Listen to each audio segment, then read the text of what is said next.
அருட்பெருஞ்சோதி அருட்பெருஞ்சோதி தனிப்பெரும் கருணை அருட்பெருஞ்சோதி. எல்லா உயிர்களும் இன்புற்று வாழ்க, வள்ளல் மலரடி வாழ்க வாழ்க, கொல்லா விரதம் கோலை எல்லாம் ஓங்குக, நல்லோர் நினைத்த நலம் பெறுக, நன்றி நினைத்த எல்லோரும் வாழ்க இசைந்தே.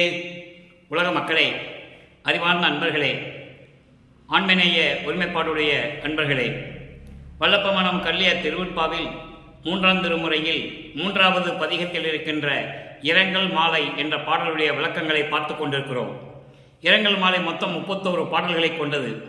ஒவ்வொரு பாடலிலும் இறைவன் தன்னை ஆட்கொண்டாரை தவிர அதன் பிறகு எந்த அருளையும் கொடுக்கவில்லை என்பதை ஒவ்வொரு பாடலிலும் நமக்கு அருளியிருக்கிறார்கள் நமது இறைவன் வல்லப்பமானவர்கள். அந்த வகையில் நாம் பார்த்து கொண்டிருக்கிறோம். சமயங்களும் மதங்களும் மார்க்கங்களும் சூழ்ந்திருந்த காலகட்டங்களில் தன்னை யார் என்று தெரியாத நிலையில், உணர முடியாத நிலையில் வல்லப்பமான் அவர்கள் எப்படி இருந்தார்கள் என்பதையும், அதன் பிறகு இறைவன் ஆட்கொண்ட பிறகு இறைவனை பார்ப்பதற்காக திருவொற்றியூரிலே செல்லும்போது இறைவன் தன்னை திரும்பி பார்க்காமல் ஓடுகிறார், தெருவிலே ஓடுகிறார் என்பதையும், அவர் நானும் பின்னாலே ஓடி அவர் ஓட்டத்தை பிடிக்கவில்லை என்பதையும், நாரையும் கிளிகளையும் தூதனுப்பி கூட இறைவன் எனக்கு வந்த அருளை தரவில்லை என்பதையும் நாம் இதுவரை பார்த்திருக்கிறோம். இன்று நாம் பார்க்க வேண்டிய பாடல் 24வது பாடல். 3ஆம் திருமுறை 3வது பதிகம் இரங்கல் மாலை 24வது பாடல். இந்த பாடலை பார்த்த பிறகு இறைவன் சமரச சுத்த சன்மார்க்கத்தை கொடுத்த பிறகு, அதாவது அருட்பெருஞ்சோதி ஆண்டவர் தன் மகனுக்கு சுத்த சன்மார்க்கத்தை கொடுத்த பிறகு இறைவனிடம் எப்படியெல்லாம் அருளை பெற்றுக்கொண்டார் என்பதையும் நாம் ஒப்பிட்டு பார்த்து கொண்டிருக்கிறோம். சமயங்களும் மதங்களும் மார்க்கங்களும் சாராத நிலையில் இருக்கின்ற இறைவன் அருட்பெருஞ்சோதி ஆண்டவர். சிவபெருமான், நடராஜன், மற்ற பெயர்களை சொல்லக்கூடிய ஈஸ்வரன், இப்படியெல்லாம் நிறைய பெயர்கள் உண்டு. இவர்களெல்லாம் சமயங்களையும் மதங்களையும் மார்க்கங்களையும் சார்ந்த கடவுளர்கள் என்று சொல்லுகிறார் வல்லப்பமானவர்கள். இவர்களெல்லாம் சமயங்களையும் மதங்களையும் சார்ந்து கொண்டு அடியார்களுக்கெல்லாம் அருளை கொடுத்தவர்கள் என்று சொல்லுகிறார் நமது இறைவன் வல்லப்பமானவர்கள். வல்லப்பமானவர்கள் இறைவனாவையை வருவிக்க உற்று அருட்பெருஞ்சோதி ஆண்டவர் அருட்பெருஞ்சாண்டவர் தன்னோடு இரண்டரை கலந்த பிறகு அருட்பெருஞ்சோதி ஆண்டவராகவே விளங்கி கொண்டிருக்கிறார். அதை தான் நாம் பாடல்களை பார்த்து கொண்டிருக்கிறோம். நன்றாக கவனித்துக் கொண்டு வாருங்கள். 24வது பாடல். என்ன கொடுத்தும் கிடைப்பறியார். நான் ஏற்கனவே கூறியது போல சமயங்களையும் மதங்களையும் மார்க்கங்களையும் சார்ந்திருந்த சிவபெருமான் எப்படி இருக்கிறார் என்பதையும், ஏன்னால் அவர் அப்படிதான் சொல்லி ஆகணும். அந்த காலகட்டத்தில் வல்லப்பமான வருவிக்க விட்டு 200 ஆண்டுகளாகவே அவர் சமயங்களையும் மதங்களையும் சார்ந்திருந்தார் என்று சொன்னார்களே தவிர சமரச சுத்த சன்மார்க்கத்தை பெற்ற பிறகு அது பொய் என்று சொன்னாரே, அதை மக்களிடம் யாரும் சொல்லவில்லை. அப்போ சமயங்களையும் மதங்களையும் மார்க்கங்களையும் சார்ந்திருந்த கடவுள்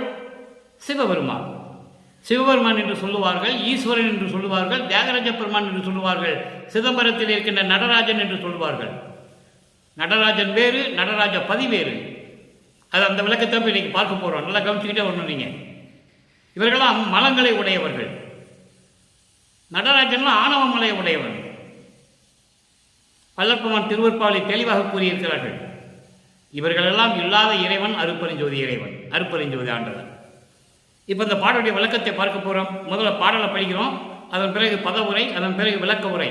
இந்த பாடலுடைய விளக்க உரை பார்த்த பிறகு 6ஆம் திருமுறைக்கு போயிடுறோம். சுத்த சன்மார்க்கம் பெற்ற பிறகு உலக மக்களுக்கு எப்படி தெரிவிக்கிறார், வல்லப்பமானவர்கள் எப்படி உலக மக்களுக்கு தெரிவிக்கிறார் என்பதை பார்க்க போகிறோம். என்ன கொடுத்தும் கிடைப்பறியார் எழிலார் ஒற்றிநாதர்.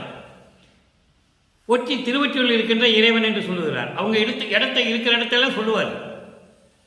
ஆனால் சமரச சுத்த சன்மார்க்கத்தை பெற்ற பிறகு ஒரே இறைவன், ஒரே இடம், அருட்பெருஞ்சோதி ஆண்டவர், ஒரே இறைவன், ஒரே இடம், இந்த பிரபஞ்சத்திற்கே வடலூர் சத்தியஞான சபை என்பதை நீங்கள் மறந்துவிடக்கூடாது.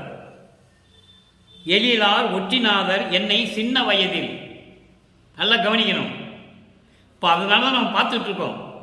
இந்த பாடலை உலக மக்களுக்கு தெரிவிக்கும் போது நமது இறைவன் வல்லப்பமானவர்கள் 3வது எட்டில் இருக்கிறார். 3 × 24 1வது வருடத்திலிருந்து வருவிக்க உற்ற வருடத்திலிருந்து 51 வருடங்கள் வரை 8 பிரித்து அருளை கொடுக்கிறார் அருட்பெருஞ்சோதி ஆண்டவர். அப்போ ஒவ்வொரு 8லும் எந்த நிலையில் இருக்கிறார் இதை பார்த்து கொண்டுதான் இருக்கிறார் அருட்பெருஞ்சோதி ஆண்டவர். மகனை அப்படியே உலாவ விட்டு சமயங்களிலும் மதங்களிலும் மார்க்கங்களிலும் திரிய விட்டு அதன் பற்றுகளை பற்றுக்கொள்ள வைத்து அதன் பிறகு உலக மக்களிடம் சொல்ல வைத்து இதெல்லாம் தேவையில்லை என்று சொல்ல வைத்து சுத்த சன்மார்க்கத்தை மகனிடம் ஒப்படைக்கிறார். நீங்கள் நல்லா புரிஞ்சுக்கணும். இதில் குழப்பமே அடையக்கூடாது. எந்த விதமான குழப்பம் சந்தேகம் வரக்கூடாது. சின்ன வயதில் மாலையிட்டு சென்றார் சென்ற திறன் அல்லால் இன்னும் மருவ வந்திலர் கான் யாதோ அவர்தம் எண்ணமது கொன்று உன் வடிவே கண்ணாய் என் குறையை எவருக்கு கூறுவேனே.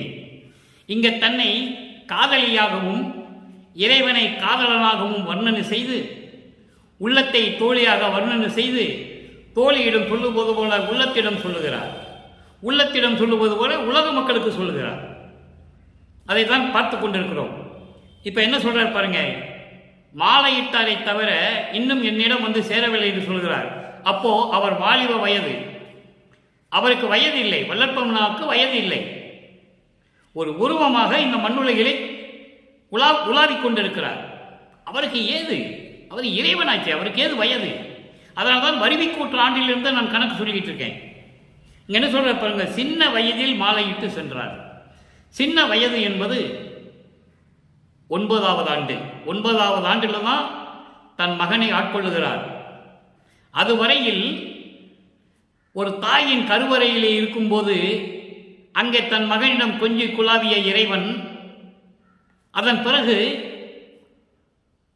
6வது மாதம் 6ஓ 5ஓ அந்த ஒரு வருடத்திற்குள் சிதம்பரத்திலே சிவரகசியத்தை காட்டிய தன் தந்தை அதன் பிறகு இறைவனை பார்க்க வரவே, அதாவது அதன் பிறகு நம்ம குழந்தை இறைவனை வளர்ப்புமானை பார்க்க வரல.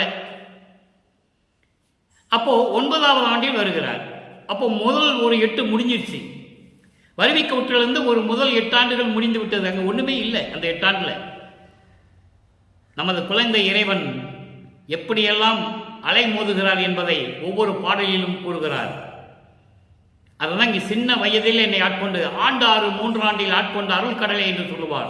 ஆண்டு 6 3 ஆண்டு என்பது 6 + 3 9வது ஆண்டு. இதையே 6ஆம் திருமுறை ஒரு இடத்தில் சொல்லுவார், ஆறோடு 3வது ஆண்டிலே, ஆறோடு 3வது ஆண்டிலே என்று சொல்லுவார். அதுவும் 6 + 3. ஆக 9வது ஆண்டில் இறைவன் தன்னை ஆட்கொண்டதை உலக மக்களுக்கு தெரிவிக்கிறார். உலக மக்களே, நான் ஒரு தாயின் வழியாக வருவிக்க உற்று 9வது ஆண்டில்தான் என்னை வந்து ஆட்கொண்டார். என்னை வந்து ஆட்கொண்டாரை தவிர எந்த விதமான அருளையும் கொடுக்கவில்லை. எனக்கு காட்சி கொடுக்கிறார், மறைந்து விடுகிறார். நான் தெருவிலே நின்று கொண்டிருக்கிறேன், இறைவனுடைய பவனியை பார்ப்பதற்காக வந்தார், பவனி வந்தார். என்னை பார்த்தவுடன் திரும்பி பார்க்காமல் தெருவழியாக ஓடுகிறார். எவ்வளவு அற்புதமாக சொல்றார் பாருங்க. அதை நீங்க புரிஞ்சுக்கணும். இப்போ நான் வல்லற்பெருமான் யார் என்ற நிலையை நீங்க புரிஞ்சுக்கணும். சோறு போடணும்னு சொல்ல மட்டும் அவர் இங்கே வரல. சோறு போட சொன்னாருன்னு தான் சொல்றாங்க இல்லையே தவிர அதுக்கு மட்டும் அவர் இங்கே வரல. அவர் இங்கே வந்தார், கதவை சாத்தினாரு, மறைஞ்சிக்கிட்டாரு, அதெல்லாம் கிடையாது. அறைக்குள்ள போனது உண்மை, அது நம்ம இல்லைன்னு சொல்ல முடியாது. எல்லாம் பார்த்துருக்காங்க. ஆனால் சன்மார்க்க விளக்கம் என்ன? சுத்த சன்மார்க்கத்துடைய விளக்கம், அவர் இறைவனாகவே வந்தவர், அருட்பெருஞ்சாண்டவர் பிரிந்த தன்னுடைய மகனை சேர்த்துக் கொள்கிறார், ஜோதியாகிவிட்டார். அவ்வளவுதான், அருட்பெருஞ்சோதி ஆகிவிட்டார். சரி, விளக்கம் சொல்ல வேண்டுமானால் நண்பர்களை நான் சொல்லிக்கொண்டே போகலாம். பாடலுடைய விளக்கத்தை பார்ப்போம். சின்ன வயதில் மாலையிட்டு சென்றார், 9வது ஆண்டிலே என்னை ஆட்கொண்டு சென்று விட்டார். சென்றாரை தவிர, என்னை வந்து ஆட்கொண்டாரை தவிர வேற எந்த அருளையும் கொடுக்கவில்லை. சென்ற திறன் அல்லால் போனவர் தான், திரும்பி வரவே இல்லை. இன்னும் மருவ வந்திலர், இன்னும் என்னை சேர்த்துக் கொள்வதற்கு, அணைத்துக் கொள்வதற்கு அவர் வரவில்லை. யாதோ அவர் தன் எண்ணம் அது. அவர் உள்ளத்தில் என்ன வைத்துக் கொண்டிருக்கிறார், என்னை பற்றி என்ன நினைத்துக் கொண்டிருக்கிறார் என்பது எனக்கு தெரியவில்லை. கூர்மையான வேல் போன்ற கண்ணுடைய என் தோழியே, அதான் சொல்றார் இங்கே, கொன்றன் முன் வடிவேல் கண்ணாய். கூர்மையான வேல் போன்று கண்ணுடைய என்னுடைய தோழியே, என் குறையை எவருக்கு கூறுவேனே? நான் யாரிடம் போய் சொல்லுவேன்? அவன் தான் கதின்னு இருக்கிறேன். அப்பா மகனுக்கு ஏதாவது செய்வார் என்று நான் திகைச்சுக்கிட்டு இருக்கேன். அவர் மகனுக்கு கொடுக்கலன்னா நான் போய் யார்கிட்ட சொல்லுவேன்? இந்த உலகம் என்னை பழி சொல்லாதா? இறைவனை, என் தந்தையை பழி சொல்ல மாட்டார்களா? மகனை தெருவில் விட்டு விட்டான் என்று சொல்ல மாட்டார்களா?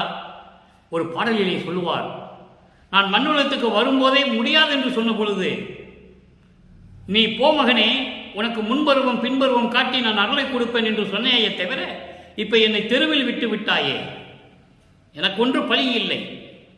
இந்த உலகம் உன்னை பழி பேசும். பெற்ற மகனை தெருவில் விட்டு விட்டான் என்று இந்த உலகம் உன்னை பழி பேசும், பார்த்துக்கொள் என்று சொல்கிறார். அப்பதான் திருவொற்றியூர்ல ஓடுறாரு மகனை பார்த்து. ஏன் தெரியுமா? கருவுல இருக்கும்போதே இவன் கேட்ட கேள்விகளுக்கு நம்ம பதில் சொல்ல முடியல. ஒரு தாயின் கருவில் இருக்கும்போதே இவன் கேட்ட கேள்விகளுக்கு நம்மளால பதில் சொல்ல முடியல. அதோடு மட்டுமல்ல, தாயின் கருவறையிலிருந்து இந்த மண்ணை தொடும்போது, வருவிக்க செய்யும்போது அவன் கேட்ட கேள்விக்கு பதில் சொல்ல முடியல.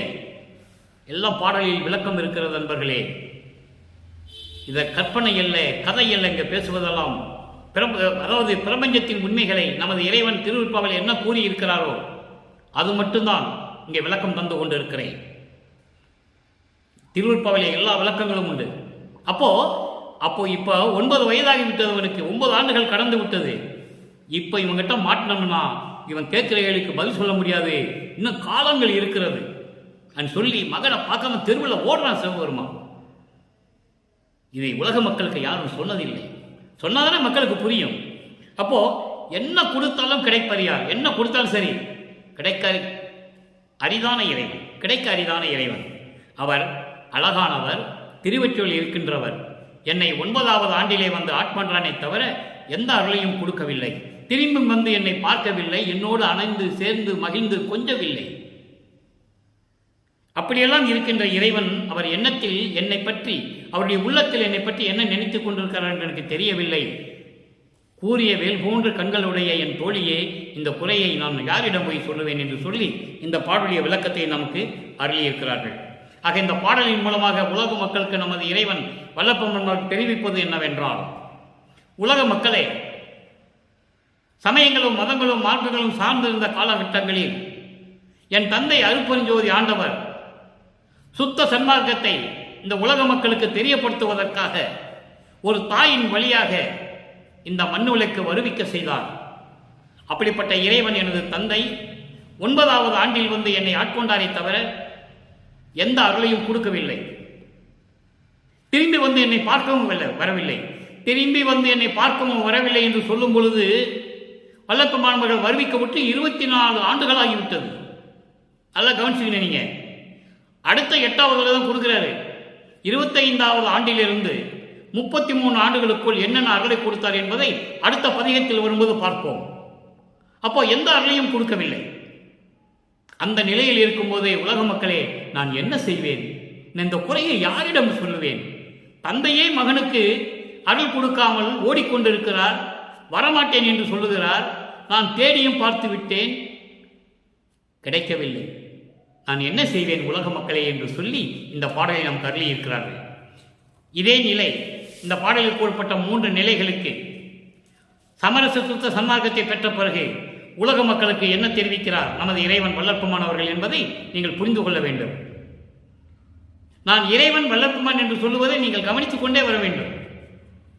ஏனென்றால் இன்று இந்த பிரபஞ்சத்தை இயக்கிக் கொண்டு எல்லா உயிர்களையும் படைத்து காத்துக்கொண்டு அந்த உயிர்களுக்கு தேவையான கர்ம வினைகளை எல்லாம் நீக்கி செல்வங்களையும் அனுபவங்களையும் கொடுத்து கொண்டிருக்கின்ற இறைவன் வல்லற்பெருமானவர்கள் 30/1/1874 இரவு 12 மணியிலிருந்து தன் தந்தை அருட்பெருஞ்சாண்டவர் மகனுக்கு மணிமுடி சூட்டி 5 தொழிலையும் கொடுத்து இந்த பிரபஞ்சத்தை இயக்குவாயாக மகனே என்று சொல்லி அருள் கொடுத்தார். அதனால் தான் சொல்லுகிறேன் இறைவன் வல்லற்பெருமான் என்று. வல்லற்பெருமானும் ஒண்ணுதான், அருட்பெருஞ்சோதியும் ஒண்ணுதான். இவரோடு அவர் கலந்து கொண்டார். இறைவன் அவருடைய தந்தை மகனோடு கலந்து கொண்டதனால் இவரும் அருட்பெருஞ்சோதி தான். அதை நீங்கள் நன்றாக மனதில் வைத்துக் கொள்ள வேண்டும். அப்போ பாராந்தர முறையில் பாருங்க, 37வது பதிகம் அருள் விளக்க மாலை. இறைவனுடைய நிலையை எப்படி சொல்றார் பாருங்க.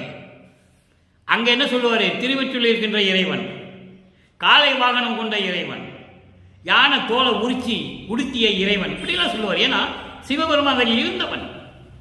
சமயங்களையும் மதங்களையும் மார்க்கங்களையும் உருவாக்கி அவனுடைய அடியார்களை எல்லாம் உருவாக்க வைத்து அதிலேயே திளைத்துக் கொண்டிருந்தவன் சிவபெருமான். அவனுக்கு சுத்த சன்மார்க்கம் தெரியாது, யாருக்குமே தெரியாது சுத்த சன்மார்க்கம். ஈஸ்வரனுக்கு தெரியாது, மகேஸ்வரனுக்கு தெரியாது, சதாசிவனுக்கு தெரியாது, பிரம்மனுக்கு தெரியாது, திருமாலுக்கு தெரியாது, முனிவர்கள், ரிஷிகள், சக்திகள், சப்தர்கள், சித்தர்கள் யாருக்குமே தெரியாது சுத்த சன்மார்க்கம். தன் மகனுக்காக மட்டும்தான் அருட்பெருஞ்சோதி ஆண்டவர் சுத்த சன்மார்க்கத்தை கொடுக்கிறார் என்பதை இந்த விளக்கத்தின் மூலமாக நான் பதிவு செய்ய கடமைப்பட்டிருக்கிறேன். யாருக்குமே தெரியாது, யாராக இருந்தாலும் சரி. அப்படிப்பட்ட நிலையில் இருந்து கொண்டு அருள் விளக்க மாலையிலே சொல்கிறார் பாருங்கள். அடிக்கடி என் அகத்தினும் புறத்தினும் சோதி அருள் உருவாய் திரிந்து திரிந்து அருள்கின்ற பொருளே. எவ்வளவு அருமையா சொல்ற பாருங்க. அடிக்கடி என் அகத்தினும் புறத்தினும். அகம் என்பது உள்ளம், ஆன்மா. ரெண்டு விதமாக பொருள் எடுத்துக்கொள்ள வேண்டும். நீங்க எந்த பொருள் எடுத்துட்டாலும் சரி பொருத்தமாக இருக்கும். அடிக்கடி என் அகத்தினும், என் உள்ளத்திலும், என் ஆன்மாவிலும், புறத்திலும். புறம் என்பது மனம், சித்தி, புத்தி, அகங்காரம் அப்படியும் சொல்லலாம். சூலம தேகம், சூக்கும தேகம் அதையும் சொல்லலாம். நீங்க எப்படி வேணால் பொருள் எடுத்துக்காங்க, எல்லாமே பொருத்தமாக தான் இருக்கும். அடிக்கடி என் அகத்தினும் புறத்தினும் சோதி அருள் உருவாய் திரிந்து திரிந்து.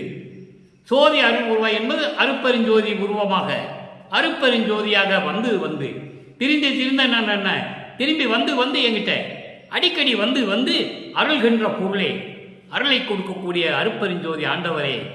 பொருள் என்றால் அருட்பெருஞ்சோதி ஆண்டவர். படிக்களவின் மறைமுடி மேல் ஆகமத்தின் முடிமேல் பதிந்த பதம் என் முடிமேல் பதித்த தனிப்பதியே.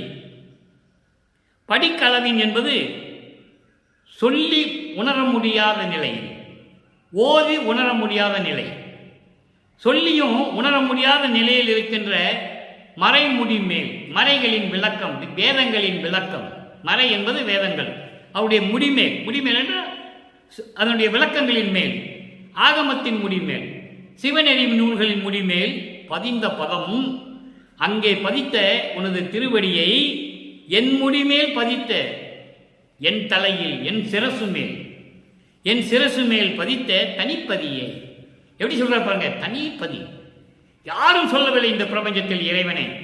சிவன் என்று சொன்னார்கள், ஈஸ்வரன் என்று சொன்னார்கள். சைவ சமயத்தில் இருந்தவர்கள், வைஷ்ணவ சமயத்தில் இருந்தவர்கள் திருமால் என்று சொன்னார்கள், கண்ணன் என்று சொன்னார்கள், கிருஷ்ணன் என்று சொன்னார்கள். இவரோட பதத்தலைவர்கள். தனிப்பதி அருட்பெருஞ்சோதி ஆண்டவர், தனியாக வந்தவர், சுயமாக வந்தவர். அதை ஒரு பின்னால பாடல் இப்போ விளக்கம் வருது.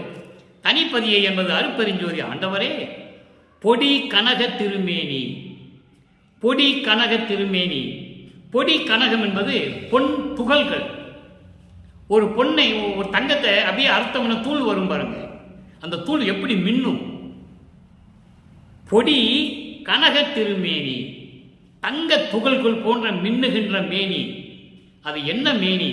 சுத்த தேகம். பொடி கனக திருமேனி என்பது சுத்த தேகம். அதான் பொன் வடிவம் என்று சொல்லுவார், மந்திர வடிவம் என்று சொல்லுவார் பிரவண தேகத்தை. அங்கு அருள் வடிவம், ஞான வடிவம் என்று சொல்லுவார் ஞான தேகத்தை. அற்புதமாக இருக்கும். இந்த மூணு தேகத்தை இங்கு சொல்றாரு. பொடி கனக திருமேனி, பொடி துகள்கள், அதாவது பொன் உடைய தங்கத்தினுடைய பொடி துகள் எப்படி மின்னும், அது போன்று இருக்கின்ற சுத்த தேகமுடைய இறைவனே. திருமணம், திருமணம், அருள்மணம். அருள்மணம் என்னன்னா பிரவண தேகம். பிரவண தேகம், பிரவண தேகம். கற்பூர பொடிமணம், கற்பூர பொடிமணம் என்பது கற்பூர தேகம், ஞான தேகம். ஆக சுத்த தேகம், பிரவண தேகம், ஞான தேகம். இந்த தேகத்தோடு அகமும் புறமும் இருந்து கொண்டு என் ஆன்மாவிலும் புறத்திலும், புறம் என்பது அதான் மனம், சித்தம், புத்தி, அகங்காரம் இவற்றிலும் இருந்து கொண்டு புது மனம் செய்கின்ற அமுதே, மனம் வீசுகின்ற அமுதே. இறைவனை அமுது என்று சொல்லுகிறார். அமுதே அடிக்கனக அம்பலத்தே சிற்றம்பலத்தே. அடி கனக அம்பலத்தை என்பது, கனக அம்பலம் என்பது பொற்சபை, கனகம் என்பது பொன், அம்பலம் என்பது சபை. ஆக பொற்சபையிலே திருச்சிற்றம்பலத்திலே, பொற்சபையிலும் சரி சத்தியஞான சபையிலும் சரி, திருச்சிற்றம்பலம் வந்து தத்தியஞான சபை, தத்தியஞான சபையிலும் சரி, ஆடல் புரிய அரசே அப்படிப்பட்ட திருவடிகள். அடி கனக அம்பலத்தே திருச்சிற்றம்பலத்தே ஆடல் புரிய அரசே. பொற்சபையிலும் சத்தியஞான சபையிலும் அருள் திருவழிகளோடு அருளாட்சி செய்து கொண்டு நடனம் ஆடிக்கொண்டிருக்கின்ற அருள் நடனம் செய்து கொண்டிருக்கின்ற அரசே, அருப்பெருஞ்சோதியே, என் அலங்கள் அணிந்தருளே.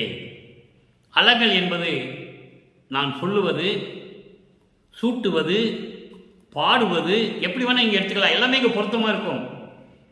நான் பாடிய பாட்டை ஏற்றுக்கொண்டு எனக்கு அருள வேண்டும் என்று சொல்லுகிறார். அடுத்து 24வது பதிகம் இறை திருக்காட்சி. இறை திருக்காட்சி, இறைவனுடைய திருக்காட்சி எப்படி இருக்கும்? இறைவனை கண்டுகொண்டது, இறைவனை பார்ப்பது, இறைவனுடைய காட்சியை பார்ப்பது எப்படி இருக்கும்? அழகா சொல்றார் பாருங்க. அங்க சொன்ன இரங்கல் மாலையில் சொன்ன இதுக்கெல்லாம் இங்க பதில் இருக்கிறது.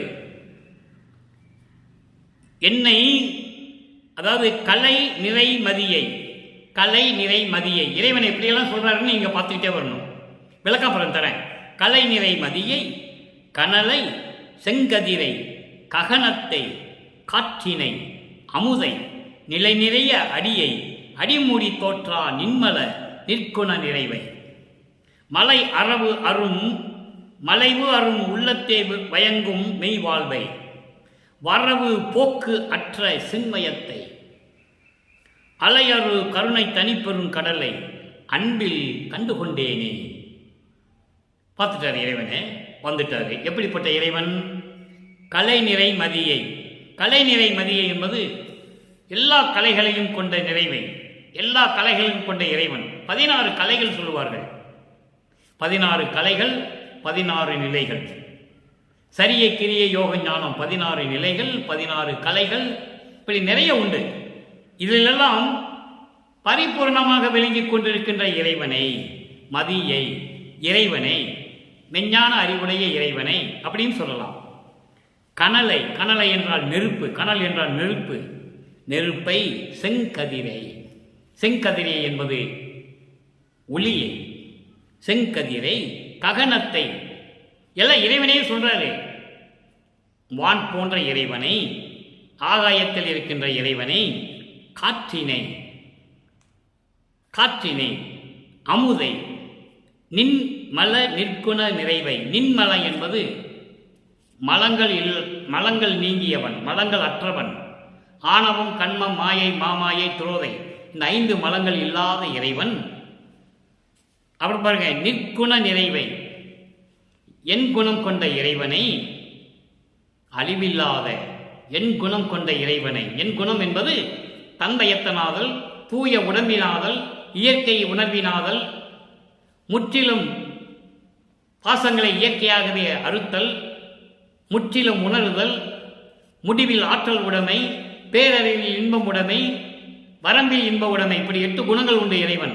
அதே போன்று அழிவில்லாத நிற்குண நிறைவை, பரிபூர்ணமாக விளங்கிக் கொண்டிருக்கின்ற அருப்பெருஞ்சோதியை, மலைவு அரும் உள்ளத்தை வயங்கும் மெய்வாழ்வை, திகைப்பு இல்லாத, வஞ்சனைகள் இல்லாத, இந்த சமயங்களிலும் மதங்களிலும் மார்க்கங்களிலும் சொல்லப்பட்ட நெறிகள் இல்லாத உள்ளத்திலே விளங்கிக் கொண்டிருக்கின்ற, அப்ப எந்த உள்ளத்தில்? யாருடைய உள்ளத்தில்?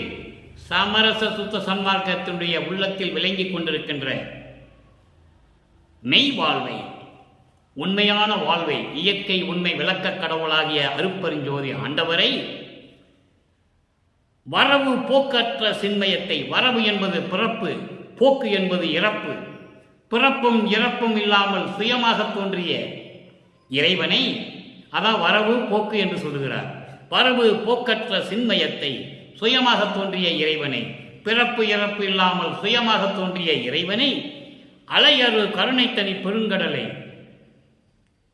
கடலில் எப்படி அலை இல்லாமல் அமைதியாக இருக்கும்? கற்பனை செஞ்சு பாருங்க. கடல் அலைகள் விட்டு கூக்குரல் போட்டுக் கொண்டிருக்கும், சத்தம் போட்டுக் கொண்டிருக்கும். ஆனால் இவர் கருணை தனி பெருங்கடல். அந்த கடல் எப்படி இருக்கு? அலைவில்லாமல் இருக்கு, அலைவில்லாமல் இருக்கு. அப்படிப்பட்ட தனிப்பெரும் கடலை அன்பில் கண்டு கொண்டேனே, நான் அன்போடு இறைவனை நான் கண்டு கொண்டேனே, இறைவனிடம் அன்பு செலுத்தினேன், மா காதல் கொண்டேன் என்று சொல்லுவார் ஒரு பாடலிலே. இறைவன் மீது நான் மா காதல் கொண்டதனால் இறைவனை நான் கண்டு கொண்டேன் என்று சொல்லுவார். இப்போ இந்த பாடலுடைய விளக்கம் பார்த்தாச்சு.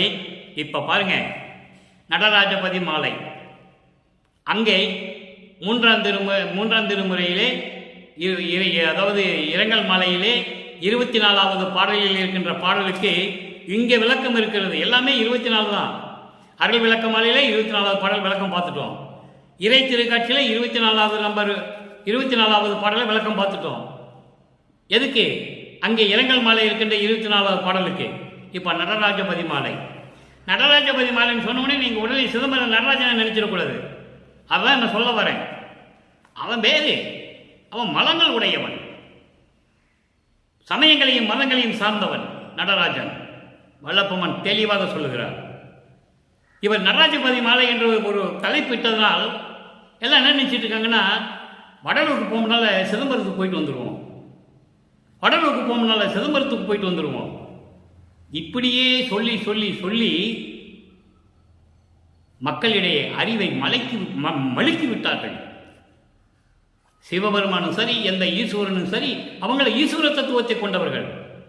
விந்து, நாதம், சதாக்கியம், சுத்த வித்தை, ஈஸ்வரம், இப்படி தத்துவங்களை உடையவங்கள். 5 தத்துவங்களை உடையவன், ஈஸ்வர தத்துவத்தை கொண்டவன் நடராஜன். சிவபெருமானும் அப்படிதான்.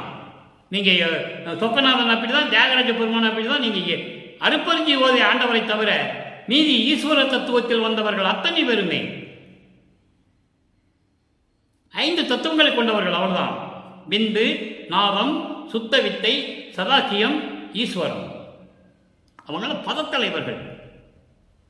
இவர் போனாரே வள்ளலாறு சிதம்பரத்துக்கு போயிட்டு தான் வடலூருக்கு வந்தார். அதெல்லாம் பொய், நம்பாதீங்க. யார் சொன்னாலும் நம்பாதீங்க. அவர் சிதம்பரத்துக்கு போகவே இல்லை. 6 மாத குழந்தையில போனவர் அவர் தான். கூட்டு போனாங்க குழந்தைய திருவிழாவுக்கு கூட்டு போனாங்க, அவ்வளவுதான். அங்கதான் சிவரகசியத்தை பார்த்தாரு. அவையே சிதம்பரத்துக்கு போறாரு. சிதம்பரத்துக்கு போனார். இங்க வந்தப்ப சிதம்பரத்துக்கு போகல, திருவொற்றியூர் போல, அவர் எங்கேயுமே போல. அவருக்கு தெரிஞ்சு போச்சே, சுத்த சன்மார்க்கம் தெரிஞ்சு போச்சே. அவங்க ஈஸ்வர தத்துவத்தில் வந்தவர்கள் எல்லாமே தெரிஞ்சு போச்சு அவருக்கு. பிறகு எப்படி போவார்? அதனால நடராஜபதி மாலை வேற. நடராஜபதி மாலை அருப்பெருஞ்சோதியை கூடையது. சிதம்பரத்தில் இருக்கிற நடராஜன் கிடையாது. அவங்களாம் ஈஸ்வர தத்துவத்தை உடையவர்கள், பதத்தலைவர்கள். அதோட முடிஞ்சு போச்சு கதை. பாருங்க, நடராஜபதி மலையார் பாருங்க, சொல்லுவார் பாருங்க, எல்லாமே அருள்பாவில் கண்ட உண்மை, நான் வேண்டுமென்று எதுவும் சொல்லுவதில்லை, நான் சொல்லுவதெல்லாம் சத்தியம், திருவருட்பாவில் கண்ட உண்மை, இறைவன் வல்லற்பமான் கொடுத்த உண்மை. 97வது பதிகம் நடராஜபதி மாலை 24வது பாட்டு. இரங்கல் மாலையில் இருக்கிற 24வது பாட்டுக்கு எந்த அருளை கொடுக்கணும்னு சொல்றாருல, அங்க எப்படி அருளை பெற்றுக் கொண்டார். இனி 2 பாடல் விளக்கமா தான். நடராஜபதி மாலை, சர்க்குருமணி மாலை. நல்லா கவனிச்சுட்டே வரணும் நீங்க. வாட்டமோடு சிறியனேன் செய்வகை அறியாது மனமிக மயங்கி ஒரு நாள். ஒவ்வொரு வரைக்கும் விளக்கம் சொல்லிடுறேன். வாட்டமோடு சிறியனேன் செய்வகை அறியாது மனமிக மயங்கி ஒரு நாள். நான் ஒரு நாள் என்பது என்னை மறந்த நிலை, நான் யார் என்று தெரியாத நிலை. வாட்டமோடு, மன வாட்டத்தோடு, மன வருத்தத்தோடு இந்த மகன் என்ன செய்வதென்று தெரியாமல், சிறு வயதிலே என்ன செய்வதென்று தெரியாமல் மனம் மிக மயங்கி ஒரு நாள் நான் மண்ணில் கிடந்து என்பது என்ன? இந்த மண்ணுலகிலே வருவிக்க உற்று. மண்ணில் கிடந்தன மண்ணில் போய் படுத்து கிடக்கிறது இல்லை. மண்ணில் கிடந்து இந்த மண்ணுக்கு வருவிக்க உற்று உன்னுடைய அருளை எண்ணி, உலகியலை எண்ணி, உலகியலிலே உன் அருளை எண்ணி இந்த மண்ணுலகில் நான் இருந்த போது மறந்து துயில்கின்ற போது, என்னை மறந்து நீ யார் என்ற தெரியாத நிலையில், நான் யார் என்ற தெரியாத நிலையில் நான் துயில்கின்ற போது, படுத்து கொண்டிருந்த போது, உறங்குகின்ற போது கூட சொல்லலாம். அப்படி இருந்த போது விருப்பத்தோடு விரும்பி என்னை வந்து வைகரையில் விடியல் காலையில் என் அருகே அணைந்து என் அருகே வந்து என்னை அணைத்து என்னை நன்றுற எழுப்பி என்னை அன்போடு எழுப்பி மகனே, நல்லா கவனிக்கணும், நீங்க எப்படியெல்லாம் சொல்லியிருக்கிறார் என்பதை நீங்கள் பார்க்க வேண்டும். அன்போடு எழுப்பி மகனே, நல் போக ஞானம் எனினும் யோகமும் ஞானமும் நல்லதுதான் சொன்னா கூட புரிதல் இன்றி நீ நலிதல் அழகோ. புரிதல் இன்றி என்பது எதுவும் தெரியாமல் நீ ஏன் வருத்தப்பட்டு இருக்க? அதனுடைய விளக்கங்கள்லாம் உனக்கு தெரியாது இல்லையா? அது வரும்போது வரும். அது தெரியாம நீ ஏன் வருத்தப்பட்டு இருக்க? நலிதல் அழகோ. எழுந்து மகனே, எழுந்து ஈட்டுக என்றால் நீ செயல்படுக. ஏன் வருத்தப்படுற? ஏன் கவலைப்படுற? அப்பா வந்துட்டல. உன்னை ஒரு காலத்தில் தவிக்க விட்டது உண்மைதான். இதெல்லாம் சூட்சுமமான விளக்கம் இந்த பாடலுக்குள்ள அடங்கி இருக்கிறது. நல்லா கவனிச்சுக்கணும். நீங்க வரிக்கு பாடல் சொல்லுவது வேறு. அந்த விளக்கம் வரும்போது அதில் உள்ளே இருக்கின்ற சூட்சமத்தை மக்களுக்கு விளக்கி சொல்ல வேண்டும். என்ன சொல்றாரே, அந்த விடிய காலையில் அவர் விருப்பத்தோடு என்னை பக்கத்தில் வந்து என்னை கட்டி தழுவி கொஞ்சி குழாவி அப்படிலாம் சொல்லணும் மக்கள்கிட்ட. அணைந்துன்னு சொல்றாரு. அணைந்துன்னா என்ன? கட்டி பிடித்தி கொஞ்சி குழாவி மகனை முத்தமிட்டு என்ன சொல்றாரு? நன்று உற அன்போடு எழுப்பி மகனே, எழுத்திடு மகனே, உனக்கு நேரம் வந்து விட்டதடா, எல்லார்களையும் நான் கொடுத்து போகிறேன் உன்னிடம், எழுந்து விளையாடுக என்று சொல்லுவார். ஈட்டுக என்றால் செயல்படுக, விளையாடுக என்றே சொல்லுவார் ஒரு பாடலிலே. உன் இஷ்டத்து போடு விளையாடுன்னு சொல்லுவார். விளையாடுன்னா விளையாடுறது இல்லை, செயல்படு. ஈட்டுக என்றால் நீ செயல்படுக, நீ எண்ணம் பலிக்க. உன் எண்ணம் நிறைவேற வேண்டுமானால் நீ எண்ணத்தில் என்ன நினைக்கிறாயோ அப்படியெல்லாம் நீ செயல்படு. அருள் அமுதம் உண்டு இன்புருக என்ற என் குருவே. எங்க அப்பா என்கிட்ட வந்தாரு. அந்த சின்ன வயசுல, எதுவும் தெரியாத வயசுல என் மனம் மயங்கி ஒரு நாள் நான் இந்த மண்ணுக்கு வருவி கூற்ற பிறகு நான் தரையிலே படுத்திருந்த போது என் அருகிலே வந்து அன்போடு என்னை எழுப்பி, மகனே, கலங்காத மகனே, யோக ஞானம்லாம் நீ இருக்கு, அது இப்ப நீ ஏன் கவலைப்படுற? உனக்கு அது இப்ப தெரியாது இல்லையா? தெரிஞ்ச பிறகு நீ எல்லாமே பெற்றுக்கொள்வாய், நீ செயல்படுக, உன் எண்ணம் எல்லாம் நிறைவேறும் என்று எனக்கு அருளமுதமும் கொடுத்து என்ன சொல்றாரு? அருளமுதம் உண்டு. அந்த அருளமுதம் உண்டு என்றால் என்ன அர்த்தம்? மகனுக்கு அருளமுதத்தை கொடுக்கிறாரு. நல்லா கவனிக்கிறீங்க. நீங்க அருளமுதத்தை கொடுக்கிறாரு, அதனால அந்த அருளமுதத்தை உண்டேன் என்று சொல்லுகிறார். அதான் சூட்சமமான விளக்கம், மறைந்து கொண்டிருந்த விளக்கம் அந்த வரியில மறைஞ்சிருக்கிறது. அருளமுதம் உண்டுன்னு சொல்றாருல்ல, அருளமுதத்தை நான் சாப்பிட்டேன்னு சொல்றாரு. அப்போ தந்தை மகனுக்கு அருளமுதம் கொடுக்கிறார். அந்த அருளமுதத்தை உண்டு இன்புருக என்ற என் குருவே. அடுத்து பாருங்க, என் ஆசையே. இறைவனை சொல்றாரு, என் ஆசையே, என் அன்பே, நிறைந்த பேர் இன்பமே, என் செல்வமே, வேட்டவை அளிக்கின்ற நிதியமே. வேட்டவை என்பது நான் வேண்டியதை எல்லாம் கொடுக்கின்ற அருள் செல்வமே. நிதியமே என்பது அருள் செல்வம். இறைவனை சொல்கிறார், அருள் செல்வமே, சாகாத வித்தையில் விளைந்த சுகமே. சாகாத வித்தைன்னா மரணமில்லா பெருவாழ்வு, அழியாத நிலை. இறைவனுக்கு அழியாத நிலை அல்லவா? அழியாத நிலையில் இருக்கின்ற இறைவனே, மெஞ்ஞான நிலை பெற்ற விஞ்ஞான கலர் உள்ளே மேவும் நடராஜபதியே. நல்ல நடராஜபதினா இங்க அருட்பெருஞ்சோதி. நீங்க உடனே சிதம்பரம் நடராஜன் நினைச்சிடக்கூடாது, அந்த தவறு செய்யவே கூடாது. இங்க நடராஜபதினா நடனங்களுக்கெல்லாம் இறைவன், அரசன், அவன் இறைவன், அருட்பெருஞ்சோதி. அருள் நடனம் செய்து கொண்டிருக்கின்றவன், ஜோதியிலே ஜோதி, ஜோதியில் ஜோதி நடனமாடுகின்றவன் என்று சொல்லுவார். உள் ஜோதி, ஜோதியிலே நடனமாடுகின்றவன் சொல்லுவார். அவன் தான் நடராஜபதி, நடராஜன் அல்ல.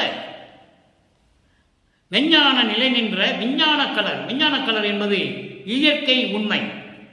இங்கே விஞ்ஞான கலர் என்பது இயற்கை உண்மை விளக்கமாக இருக்கின்ற பொருந்திய நடராஜபதியே. அந்த நடராஜன் விஞ்ஞான கலர் மேவும் நடராஜபதி. விஞ்ஞான கலர் என்றால் ஆணவ மலம் உடையவன், ஒரு மலம் உடையவன், அவன் தான் விஞ்ஞான கலர். சகல கலர் என்பது எல்லா மலங்களையும் உடையவன். ஆணவம் கண்மம் மாயை உடையவர்கள், அவன் தான் சகலர். விஞ்ஞான கலர் என்பது ஆணவ மலம் மட்டும், கண்மம் மாயை இருக்காது. அங்கே பிரளயாகர் சொல்லுவார், திருவடி புகழ்ச்சியிலே சொல்லுவார் இதை. பிரளயாக்கலர் என்பது இருமலம் உடையவன். அவனுக்கு ஆணவம் மட்டும் போயிருக்கும், கண்மமும் மாய இருக்கும். இங்கே இயற்கை உண்மை விளக்கமாக விளங்கிக் கொண்டிருக்கின்ற நடராஜபதி என்று சொல்லுவார். இங்கே விஞ்ஞான கலர் என்பது இயற்கை உண்மை விளக்கமாக இருப்பவர். அங்கே நடராஜன் என்பது ஆணவ மலம் இயற்கையான மலம். அந்த மலம் உடையவன் நடராஜன். நடராஜபதி என்பது இயற்கை உண்மை விளக்கமாக உள்ளத்தில் பொருந்திய நடராஜபதியே என்று சொல்கிறார். அடுத்து சத்குருமணி மாலை 98வது பதிகம் 24வது பாடல். கருதாமல் கருதும் ஓர் கருத்தின் உள் கருத்தே, காணாமல் காணும் ஓர் காட்சியின் விளைவே, எருதாக தெரிந்தேன் எனக்கு இகம் பரம் அளித்து இரவாத வரமும் தந்து அருளிய ஒளியே. கொடுத்துட்டாரா?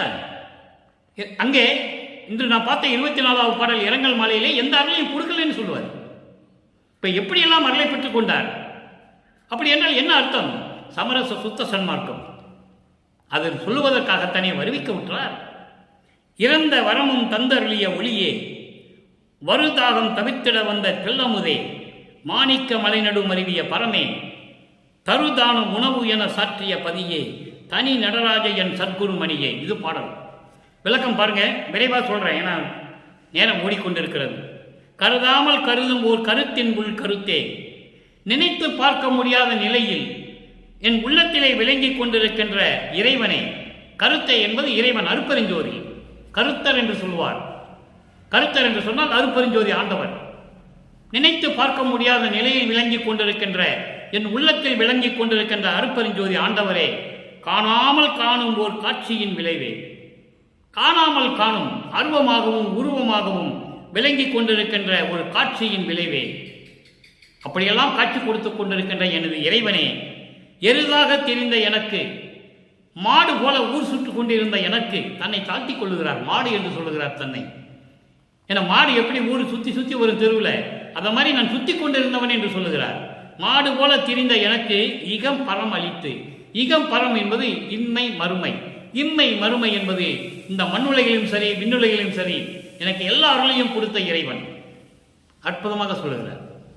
உன்னாலே வருவிக்க விட்டிருந்த மண்ணுலகிலையும் சரி, ஏற்கனவே உன்னிடம் இருந்த அடியனாக இருந்த விண்ணுலகத்திலும் சரி, எல்லாமே எனக்கு வரமளித்த இறைவனே, இரவாத வரமும் தந்து மரணமில்லா பெருவாழ்வையும் கொடுத்து எனக்கு அருளிய ஒளியே, அருப்பெருஞ்சோதியே, வருதாகம் தவிர்த்திட, பிறப்பை தவிர்த்திட வந்த தெல்லமுதே, மாணிக்க மலை நடு மருவிய பரமே. மாணிக்க மலை நடு என்பது சிவஞான வெளி. அதான் 16வது வெளி. அதான் ஞானத்தில் ஞானம். அதில் இருக்கின்ற பரமே, அருப்பெருஞ்சோதியே, தருதான உணவு என சாற்றிய பதியே. பசிக்கு உணவு அளிப்பதே தர்மம், பசிக்கு உணவு அளிப்பதே ஜீவகாருண்யம். எப்பொழுதும் காக்கக்கூடிய தர்மம், இறைவனை அடையக்கூடிய வழி ஜீவகாருண்ய ஒழுக்கம். தருதான உணவு என சாற்றிய படியே, பசிக்கு உணவு அளிப்பது ஜீவகாருண்யத்தின் ஒழுக்கம். ஜீவகாருண்ய ஒழுக்கமே மோட்ச வீட்டின் திறவுகோள். அந்த திறவுகோலை வச்சு பூட்ட திறக்கணும்னா சுத்த சன்மார்க்கத்தில் இருக்கணும். நல்லா கவனிக்கணும். நீங்க சுத்த சன்மார்க்கத்தில் இல்லாமல் ஜீவகாருண்யம் பண்ணுவது பலனே இல்லை என்பதை தெளிவாக வல்லப்பமானம் கல்லியிருக்கிறார்கள். ஒரு தடவை ஜீவகாருண்ய ஒழுக்கம் என்ற ஒரு பதிவு போடும்போது அதனுடைய விளக்கத்தை தருகிறேன். நிறைய விளக்கங்கள் இருக்கின்றன ஜீவகாருண்ய ஒழுக்கத்திற்கு. அப்படி என்னை சாற்றிய பதியை என்னிடம் சொல்லிய இறைவனே, தனி நடராஜ, தனி நடராஜ, சிதம்பர நடராஜன் சொல்லல, தனி நடராஜ, சமரச சுத்த சன்மார்க்கத்தின் இறைவன், அவன் தான் தனி நடராஜன், சத்குருமணி என்று சொல்லி இந்த பாடலை நமக்கு அருளி இருக்கிறார்கள். ஒரே ஒரு சின்ன விளக்கம். 112வது பதிகம் மெய்யறில் வியப்பு 84வது பாடல். அன்பர்களே, விளக்கம் போய்கொண்டே இருக்கும். நான் கட்டுப்படுத்தி சுருக்கமாக சொல்லிக் கொண்டிருக்கிறேன். இரவும் பகலும் என்னை காத்து உள் இருக்கும் இறைவனே, எல்லா உலகமும் புகழ என்னை மேல் ஏற்றும் இறைவனே, கரவு நினையாது எனக்கு மெய்மையை காட்டும் துணைவனே, கழித்து என்னையும் சன்மார்க்கத்தில் நாட்டும் துணைவனே. இது பாடல். இரவும் பகலும் என்பது நைட்டு டேன்னு கிடையாது. இரவு பகல் அர்த்தம் கிடையாது. அது உலகியல் விளக்கம்.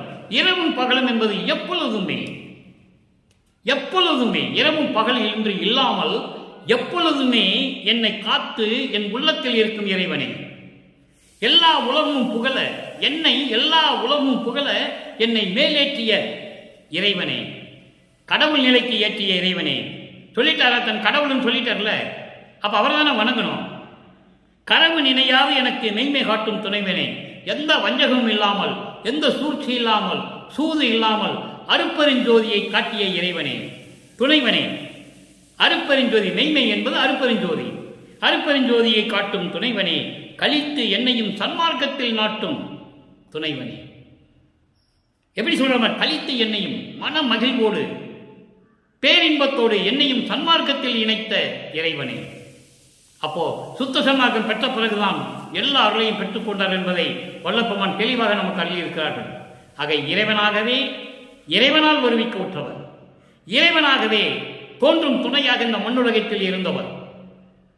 தன் தந்தையை வந்து மகனோடு இரண்டரை கலந்து கொண்ட பிறகு அருப்பெருஞ்சோதி ஆகிவிட்டார். இன்னைக்கு பிரபஞ்சத்தை இயக்கிக் கொண்டு இந்த உலகத்தை காத்து கொண்டிருப்பது நமது இறைவன் வல்லப்பெருமான் என்பதை கூறி இந்த விளக்கத்தை இதோடு முடிக்கிறேன். எனவே அன்பர்களே, அப்படிப்பட்ட இறைவனை, அருப்பெருஞ்சோதியை சமயங்களும் மதங்களும் மார்க்கங்களும் சாராத நிலையில் இருந்து கொண்டு எந்த சங்கற்ப விகற்பங்களிலும் இல்லாமல் திருநூறு பூசுவது, மொட்டை அடிப்பது, ஊதுபத்தி கொளுத்துவது, காது குத்துவது, இந்த நிலைகளெல்லாம் மாறி கொலையும் புலையும் தவிர்த்து நீங்கள் இறைவனை வணங்கி இறைவனுடைய அருளையும் செல்வங்களையெல்லாம் பெற்று இந்த வையத்திலே நீங்கள் வாழ்வாங்க வாழ வேண்டும் என்று இறைவனுடைய தயவோடும் வாழ்த்தி இந்த வள்ளலார் ஊழியன் விடைபெறுகிறேன். மீண்டும் நாளை சந்திப்போம். நன்றி, வணக்கம். அருட்பெருஞ்சோதி, அருட்பெருஞ்சோதி, தனிப்பெரும் கருணை அருட்பெருஞ்சோதி.